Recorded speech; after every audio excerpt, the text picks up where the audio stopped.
শয়তান ও হযরত নূহ আলাইহিস সালামের কাহিনী।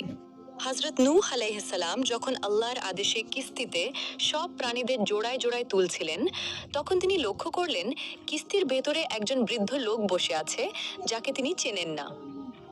নূহ আলাইহিস সালাম তাকে জিজ্ঞেস করলেন, তুমি এখানে কেন এসেছো? লোকটি আসলে ছিল শয়তান। সে উত্তর দিল, আমি এখানে এসেছি আপনার সাথীদের অন্তরে জায়গা করে নিতে, যেন তাদের দেহ আপনার সাথে থাকলেও অন্তর থাকে আমার দখলে।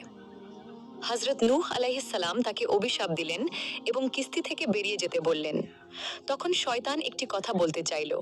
সে বলল, আমি আপনাকে এমন তিনটি বিষয়ের কথা বলবো যা দিয়ে আমি মানুষকে ধ্বংস করি। ১. অহংকার। শয়তান বলল, অহংকারের মাধ্যমেই আমি মানুষকে পথভ্রষ্ট করি।